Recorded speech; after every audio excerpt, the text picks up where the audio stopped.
When creating t-shirt yarn, you don't want to use any part of the t-shirt that has stitching or sewing from the original shirt on it. So I'm going to begin with my sleeve here, and I'm going to be cutting off this sewn edge of the sleeve to start. So I'll take my scissors, run it down the edge to remove that band.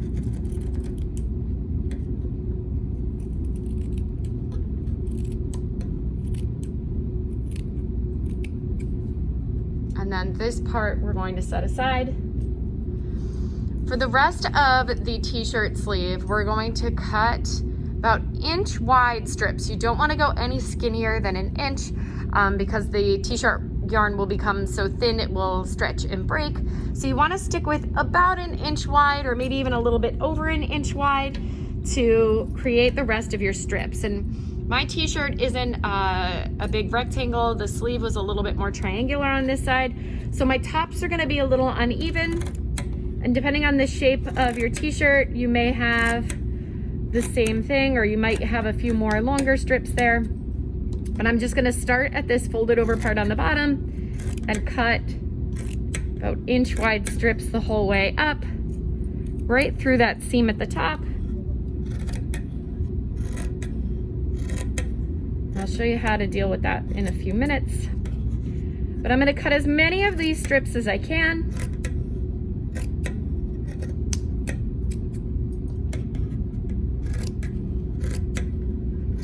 Some will be shorter ties and some will be a little bit longer. But I want to make the most I can out of this. All right, once you've got your strips cut, the next step is going to be, again, to remove any of the stitching that is on the shirt. So I have a seam at the bottom of my shirt, so I'm just gonna cut that little piece out, and I just noticed I missed a little bit of this here. So I'm just gonna come back and trim this. The nice thing about t-shirt yarn is if your edges aren't exactly smooth and clean, it's very forgiving.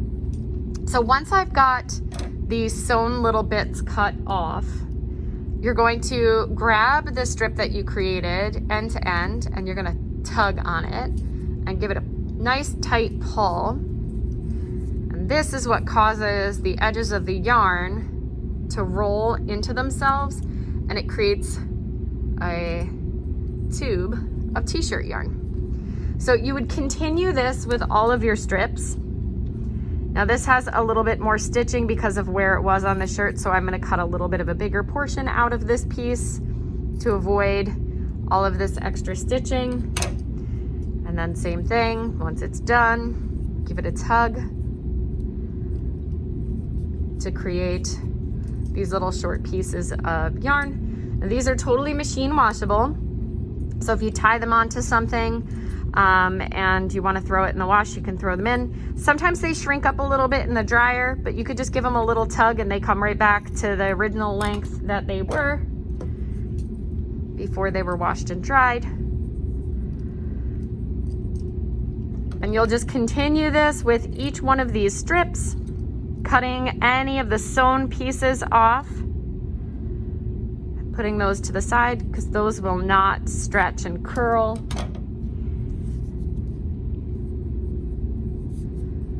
And creating your little bits of t-shirt yarn. So you can use these to tie onto the handles of your bag. I use them in my garden. Anywhere where you have rope string, these can substitute. There are tutorials, and I'll add a link to one on creating larger, continuous bands. So if you have a big t-shirt that doesn't have seams in the side, you can create a big long roll of continuous t-shirt yarn. But you can also use these smaller strips and create linked pieces to make a longer strip. So I'll show you how to do that as well. If you want to link two shorter pieces together to create a longer strip, you'll go to one of the ends, and you don't want to do this too close to the end. You want to do it inside the center of the strip and up a little bit from the very, very end. But you're going to cut a little slit in the end, and you're going to do the same thing on the other end that you want to attach. So I had another little short one here. So if I wanted to add this to this one to make it a little bit longer, I'm just gonna flatten out these two ends. I'm gonna fold it in half and make a little cut. So I have two ends that have little slices in them. And then I'm gonna take this end with the hole, push it up through the other hole, and then I'm gonna take this end that I haven't cut yet and bring it up. So I'm bringing the tail of this string through itself. Pull all the way, and it sort of links those two together. It's not seamless, but depending on what you're using it for, you can use this method for attaching other pieces to create longer lengths of yarn from shorter pieces.